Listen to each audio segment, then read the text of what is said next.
Welcome to Strategize Your Business Online, the live designed for entrepreneurs like yourself who are looking for a dose of business inspo and ideas to grow your business in the online space. I am Dee Boswell-Buck, and I am the digital marketing strategist of Boswell-Buck Creative Consulting. I am today, or always, both blessed and excited to be here on this live with you. And with that, I would love to introduce my guest, Shelagh Cummins. Shelagh Cummins is the guiding force behind countless accomplished women entrepreneurs, liberating them from the suffocating grasp of the entrepreneur trap. With her unrivaled expertise, she propels businesses to soaring heights by revolutionizing their systems, assembling dream teams, and charting a clear path to extraordinary profitability. Not only that, but Shelagh has also established a groundbreaking fund that empowers women entrepreneurs with microloans, enabling strategic investments in their company's expansion. With Shelagh by your side, the future of your business holds boundless possibilities. So, welcome to the live, Shelagh. I'm, as I said, excited to have you here. Well, thank you for having me. I was listening to your previous lives, and I'm very honored to be included in your guest lists. I'm in very good company. Oh, thank you so much, Shelagh. So before, we get into everything, I just want to say that, again, I mentioned that the live is for entrepreneurs. And, we were really excited that when we got your assets to get everything together for this live.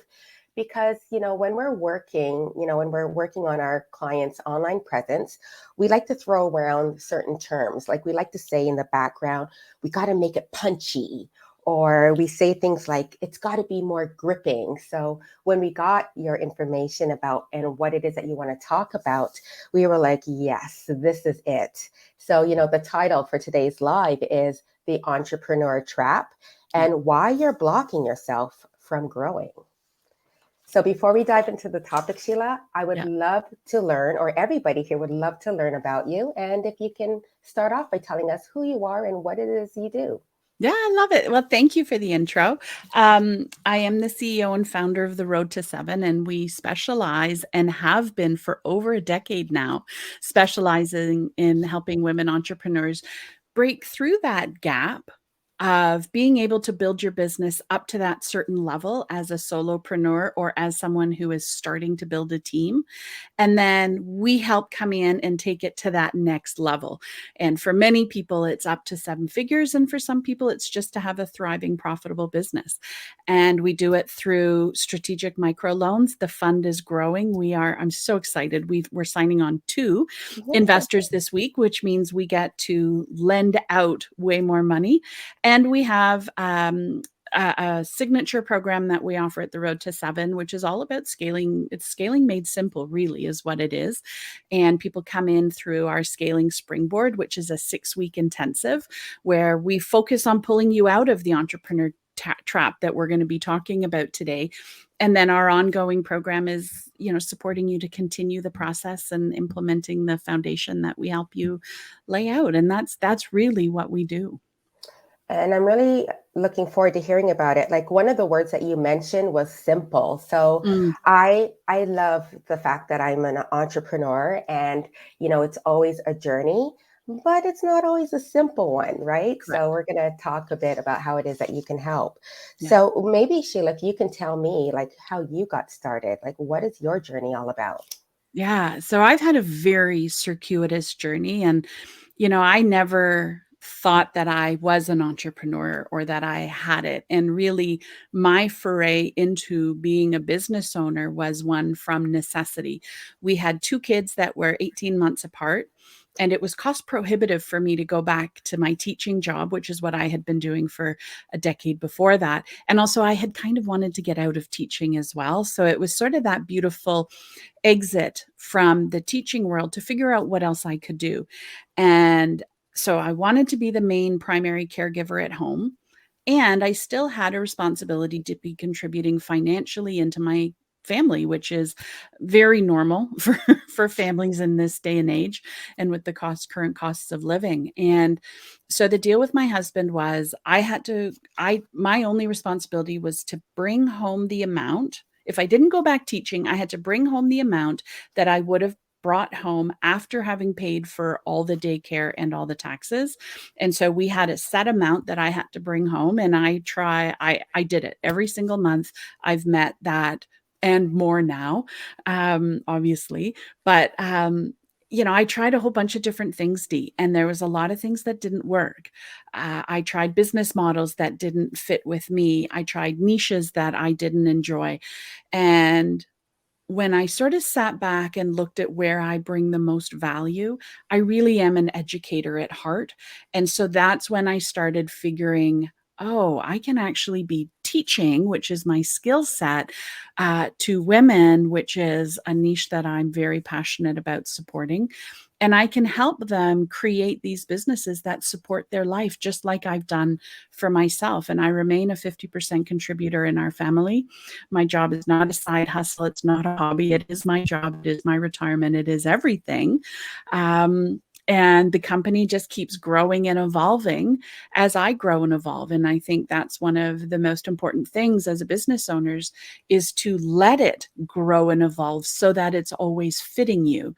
Because every time I've taken a turn, it's because there was something that was feeling out of alignment, and I was fighting with my company in some way, shape, or form, either not selling the amount that I wanted, not selling at the rate that I wanted, not doing the work that I wanted. And so I would pivot, and the company would evolve and grow, and I would bring people on that were necessary for me to keep doing what it is that I do and I love doing, and still have the business working.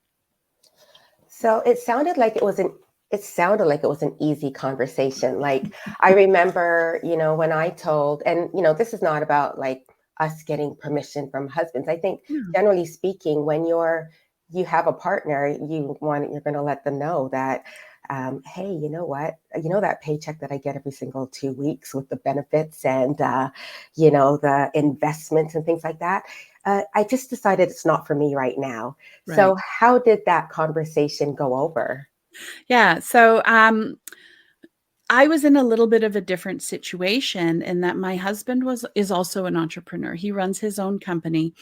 And at the time when I was sort of really resenting having to go teaching every day, when I wanted to be the one to be the main person at home, although I always enjoyed stepping out and working and using my brain. My husband was also building his business. And there was no point during that sort of 2 years where he felt like it was necessary for him to go back and get a stable job. And so I probably was a little bit too stubborn and was like, well, if you're not, then why should I? Let me show you. I'm going to make this work. So he didn't really have a leg to stand on in terms of, should she go back? Should she not? But it was definitely a fiscal risk that we took. Mhm. And we spent quite a few years living very small, Yeah, very small, in order to make it happen. And we've both grown our businesses and evolved together. And there's challenges to having two people be entrepreneurs in one household. There can be fireworks sometimes. And at the same time, it's amazing because we both have flexibility in our schedules. And so as long as we jive our schedules, we can actually like go for a walk together in the middle of the day, yeah. or whatever, go for lunch, or go to Costco, which seems to be our hot date place at the moment. Right. But it's fun to go on a The free Tuesday at food, 11 right? o'clock. The samples. Yeah. So yeah, I mean, it was more it wasn't so much what the conversation was like with him. I think it was a responsibility piece on my part of, I'm giving up a permanent job. I'm well paid at one of the most prestigious schools here in Canada. I've got a terrific health package benefits. I've got a beautiful pension plan. I've got my summers off. And there was some guilt to walking away from that security. And so one of my biggest pushes was making sure that I could create a business model that provided some financial security so that I knew how much was coming in month over month. Oh, that's great. Like, Mhm. I remember my conversation with my husband, and he simply said to me, so he calls me by my last name. So everybody calls me Dee, but my full name is Denise. And Mhm. when if we're not getting along, I'm Denise. But otherwise, he calls me Boswell. Yeah. And he said, you know what, Boswell, I just remember, when I first met you, you would jump in your car at 5 a.m. and you had a smile on your face, and you'd come back home after 62 kilometers and you'd have a smile on your face. And then the last couple of years, it's like there's no smile. So Mm. whatever it takes to, be happy. But of course, let's talk about those responsibilities. Yeah, for Yeah. sure. For sure. Yeah. So I remember in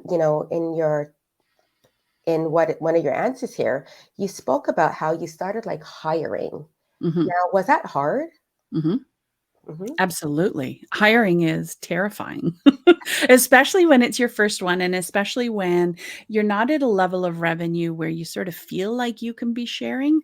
When you're starting out, your margins are really tight, period. And your expenses are very high, period. And that's just a fact. And the thought of adding another expense of someone to help was absolutely debilitating for a long time. And so I made sure that I was doing everything. I was the marketer, I was the salesperson, I was doing my books, I was doing the fulfillment and the coaching, developing the content, doing all the curriculum, like everything. I was doing it. And right at the beginning, the one piece that I was supposed to be doing but didn't do a great job of was the bookkeeping and the finances. And I was late submitting my taxes. And, naive me is sitting there saying, oh, well, I'm just small potatoes. They're not going to come looking for me. They're going to go after the big guys. Well, that was not the case. And I then had a big panic moment because I had to get caught up and file taxes. And I owed tax, which I hadn't saved. And so after a sort of come to Jesus moment, I think, where I was on the floor in a puddle of tears and, bring back that guilt of having left a permanent job with a, steady paycheck, great benefits, to, oh my God, I didn't even file my taxes. It was sort of I don't really have a choice but to bring in a bookkeeper. And so that was my first hire, was someone who could keep my books up to date and make sure that I was in full compliance with all my tax responsibilities. And I went through two. I had a very unfortunate experience with one, but that was my fault, because the minute I hired her, I just sort of put all of the finances into the neglect bin, and I Mm. didn't look them over, and I didn't, watch what she was doing, and I didn't ask for monthly reports, and like I just sort of put it in the neglect bin. And there was a lot of errors in what she was doing, and it cost me a lot to fix. She cost me a lot in taxes, and it cost me a lot to fix. But that was my fault. And so I've been with the same bookkeeper, Kim. She's terrific. I've been with her for, oh gosh, I think Kim and I have been together 8 or 9 years now. And she now is the bookkeeper for both of my companies. And, I now know to look at it. I look monthly. I go back through how everything's been classified. Sometimes I change things, but usually she's done just a terrific job. She, does my reconciliations for my bank accounts, and she files my GSTs and gets it ready for my accountant. So she was the first hire. And just having that responsibility and pressure off my shoulders sort of let me start thinking bigger. I think when we're in the day to day in our companies, we become very laser focused on that one next step in front of us. And we forget to look up and look at the bigger picture. And we forget to look at what's possible because we're so down in the weeds of the day to day. And what I've noticed is every time I've hired somebody, that next level of responsibility and pressure comes off of my shoulders so that I can look up and I can say, okay, what is the next step here? What is my next level? And what's my responsibility and what's their responsibility to help me get to that level? And always, anytime we bring someone on, the first couple months feels a bit tricky with the cash flow. But it's just like a mortgage. When your mortgage rate changes, it takes a month or two to get used to that next level, and then all of a sudden you don't really notice it anymore. And Dee, you were actually you were my first biggest hire, biggest monthly investment, biggest responsibility translated to someone else, and it's been nothing but a terrific experience. And I always say the only reason I show up online, Dee, is because of the work that you do. And, people will say, Shelagh, you're just everywhere. I love your stuff. And I'm like, I'll have to tell Dee. Thank you Because so much. yeah, well, I think it's important. It's hard to bring in somebody to really hold the marketing of a company together. And we strategize together and we try new things together, and I'll bring an idea to the table and you'll help me, or you'll bring an idea to the table and I'll help you. And but it's the sharing of the responsibility and the strategy that's the game changer. And you can't see it when your head's down and in the weeds and you're doing all the things. You've got to be sharing the responsibility so you can bring your head up and look and see the opportunities and see what's possible. So would you say that is the entrepreneur trap, the fact I that we think bring our heads down? Well, I think it's a reality. When you are the business, and if you don't show up and you don't deliver to your clients, that's a huge amount of responsibility. Because when you get sick, or somebody in your family gets sick, or a life event happens and you get derailed, your entire business is in jeopardy. And what I see is the women that are holding that responsibility, plus the responsibility of the house, plus having to be contributing financially, plus, that weight becomes heavier. And the more we're down in the weeds doing all the things, the less we can see how to get out of the weeds. And that's where, for me anyway, coaching has been a game changer, because I usually have a coach. Sometimes I have more than one, but they always can see something that I can't see.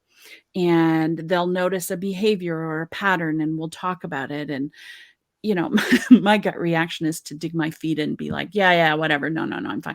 But the next day I'm like, yeah, you know what? I think they're right. I think there's an opportunity here.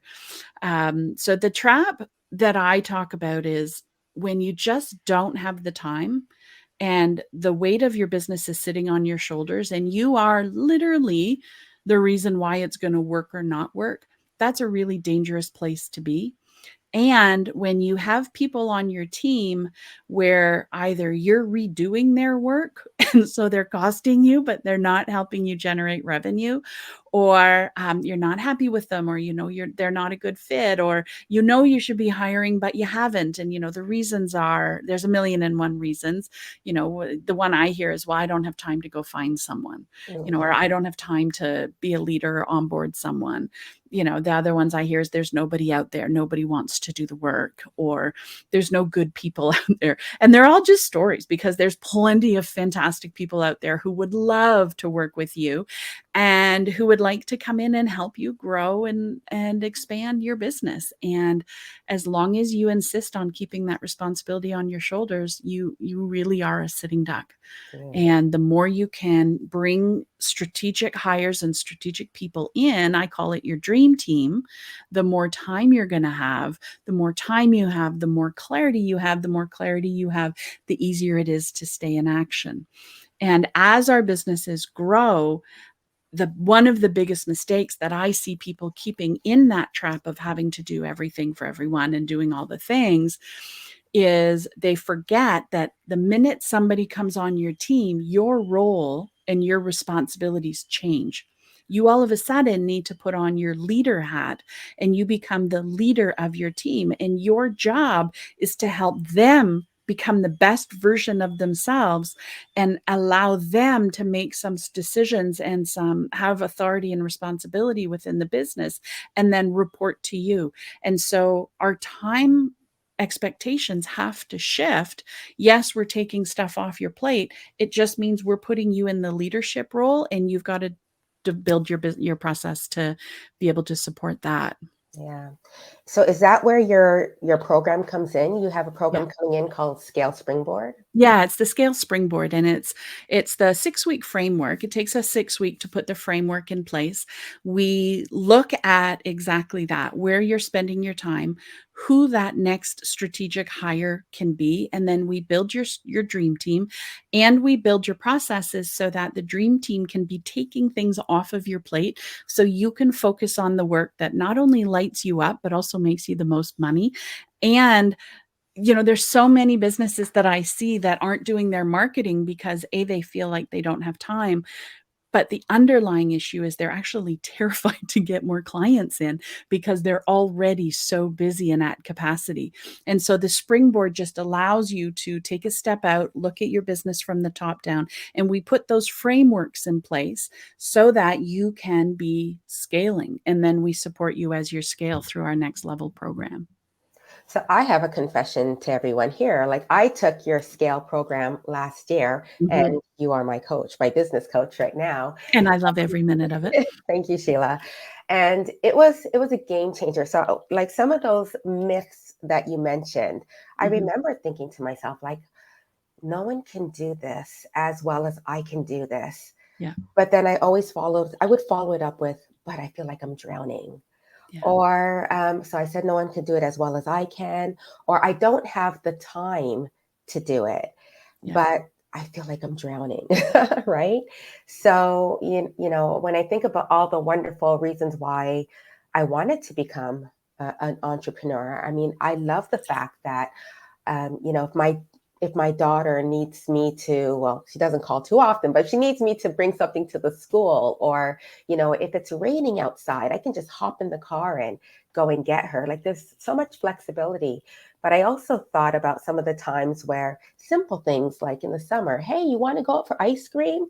And I thought about how inconvenient it was to go out and get something, because every tiny bit of time I needed to use it for my business. So, Yeah. the scale program, it came at the right time, and I was able to, I have a mighty team right now. Yeah, and your dream team is terrific, and it has, from the outside looking in, if I can just share what I noticed once you put your dream team in place, is all of a sudden it was like, oh, I can take more people on. Okay, what am I going to do to go and secure my next couple? And then there was like this confidence that came from you because you knew you could handle that influx of people. And, it's a risk though, Dee. That you have somebody who works as an employee, so you're paying all of the taxes and doing the monthly remittance and all that. It's expensive. Yeah. And one of the things that we do in the Scale Springboard is we actually look at how much revenue do I need to be bringing in order to sustain the dream team. And sometimes you're underhired where you have enough revenue to be able to bring in the dream team, and you just need someone to hold your hand to do it. And that was the case with a couple of our current students right now. Is they were underhired, which means they had more than enough revenue to hire, but they were worried because what if I bring this person on and then I lose that revenue? And so we had to work through that side of it. On the flip side, sometimes there's not enough revenue yet to be able to bring in a dream team comfortably and confidently. So then we've got to fill that gap.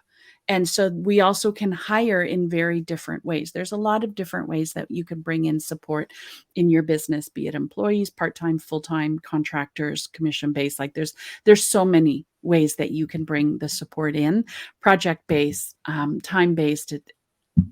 That's where our resourcefulness is so critical. And that's one of the things that I notice about women entrepreneurs is they are, without a shadow of a doubt, the most resourceful critters on earth. When they want something, they figure out how to make it happen. Yeah.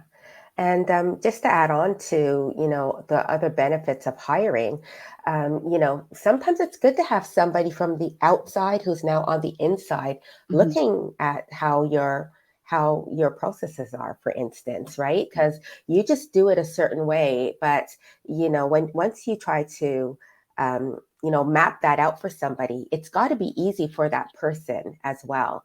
So that, they help you to create those like SOPs Yeah. and things like that. Yeah, absolutely. And I think that it gives them some ownership to ask them to be a part of the process. And, it's all about how you position it, but it's literally, hey, why don't we build a process that enables you to do work easily and seamlessly so that I become your favorite client? And then together you build the process that works. And I think one of the things that I always notice is anytime I bring in a strategic hire, I always think I have done that thing really well. And they always come in and are like, why are you doing it this way? You could do this, you could save this much time, you could have this result. And it's like, oh, well, maybe I'm not as smart as I thought I was. I Yes. just knew how to run it my way because I've never let anybody else run it. And so I love tapping into the genius and experience of people that are on the team and let them bring things to the table to make my company stronger. Like Yeah, it's absolutely. people are powerful. Yeah, like I have a new VA, and I remember saying to her, "Yes, we have a new system put in place." And she's like, "Okay." And then maybe about a month and a half later, she's like, "So can I tell you about my system?" And she's putting it all together. So, and last but not least, what I want to mention is, well, you did talk about the confidence. Mhm, So, when you don't have enough time, you lack the confidence to show up in other parts of your business. mhm, And there were like a whole bunch of things that were just put on the back burner because I didn't have enough time, and just putting things into place, like say my VA, her name is Colleen. She just like went with it. She set up the whole invitation process, you name it, because I think it's been for 4 months now, Sheila, maybe 6 months. I wanted to do a live, so yeah, and she just set that all up. So having a team can just really do like so many amazing things for your business and help you I to agree. earn more revenue as well. I agree. Yeah. I agree. And, when you're in it, you can't always see where you can get out of it. Meaning, when you're in the thick of it and you're like working all the time and you're doing all the things and you're in client delivery and you can't turn your head for a moment, et cetera, et cetera, et cetera. Um, that's where having that outside set of eyes is so valuable to just open that, if you think about yourself in a paper bag all crumpled up and you're like, I can't get out, I can't get out, and just have somebody from the outside sort of open up the top of the bag and you're like, oh, I see a light. Yes. Okay, I'm just going to put my arm out. And that's one of the noted things that I notice. And I don't want to talk all the time about our program, but within our scaling program, the way that other people help and can help you see what you can't see for yourself. I've watched a couple women get pulled out of their paper bag just from letting other people see what's happening. So I have are you able to share a couple of success stories really quick? Oh gosh, yeah. Um, I don't know where to start. Well, I could talk about so I've had one woman who I've worked with for I think we're going on our 8th or 9th year now. We've been together for a long time. And when I met her, she was literally doing all the things, and she runs a communications and PR firm, and she was doing all the pitches, doing all the coaching, doing all the client calls, doing all the closing the sales, sending the invoices, writing the PR pitches. I mean, she was literally working 20-hour days, and she was just like, I can't do this anymore. And so using the revenue she had coming in, we put in one person who could take writing off of her plate. So it was more of an expensive hire than doing a VA. But so there was definitely a financial risk for her to bring in this other person. But we took half of the writing off of her plate, which meant she could then focus on all the follow-ups and all the work that was sitting around her that she wasn't having time to go pitch and close. And so that woman came in part-time, took off half of her work. We soon shifted her to full-time, took off all of the writing work. And slowly we just keep taking stuff off of this woman's plate so that she then has more time, because her genius and what she loves more than anything is pitch coaching Mm. working with people that are going to be in the media and business development and having the sales conversations. And that is where we have her. So we now have a couple layers to her organizational chart. She's got a director of operations now. The director of operations, we have taken off doing a lot of the writing. She was sort of that first hire. And now she doesn't do any of the writing, but she loves running the operations. And now we've got a team of writers and a team of this and a team of that. And, she's looking at 2 million this year in revenue and Nice. growing rapidly. So I think it's important to know that when you're scaling, it is a series of small actions, but you don't necessarily see the results tomorrow. It takes time, and it's an evolution and a growth as you learn your new role as being the CEO or the leader of that business. I think sometimes we're like, yeah, I want to run a 7-figure business and I'm going to do it by May, what are we today? June. I'm going to do it by June 30th, 2023. And if I haven't, I'm a massive failure. And, you get to whatever, 750,000 and you don't get to the million. And then it's like, oh, but I'm a failure because I didn't make the million. Whereas what we forget is all those small steps that you took you from 350 to 750. And we're just that much closer to figuring out how to get to the million. So, Nice. yeah. Nice. Well, it sounds very exciting. So how is it that more people can find out about the Scale Springboard? Oh, well, I would love to talk to anybody who's interested in learning more. We have a cohort starting at the end of the month. This beautiful time to be doing this kind of infrastructure work and working on your business during the summer. For many people, they choose to have their businesses be slower over the summer months. So it's a great time to step out. And so by the end of July, we'll have that infrastructure in place so you can hit the ground running in August. So the best place is just to reach out to me. Send me a DM, send me a message, and we'll set up a time to chat to see if it's the right fit for you. And you want your business to be at a certain level, and you want to be at that point where you're like, okay, I can't do it all by myself anymore. I need to bring in a very strategic hire who can help me grow this sucker so that this business can be bigger than me. Excellent. So, my life always has to have a little bit of a marketing spin on it, Shelagh. So I have to ask, like, what are your favorite social media platforms, or is there one in particular? So I use Instagram and LinkedIn mostly. And by I mean we. And by we, I mean you strategize how I can use Instagram and LinkedIn exclusively.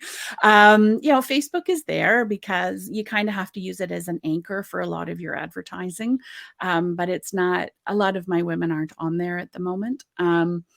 So my favorite, I think, is Instagram. And one of the things that you're pushing me to do and that I've really taken to heart is to show up more frequently just as me. And so, randomly shooting a video because I have something on my mind, or trying to create more short form video. We've put a process in place where we take my podcast and break it up into some short form content that we then leverage later on.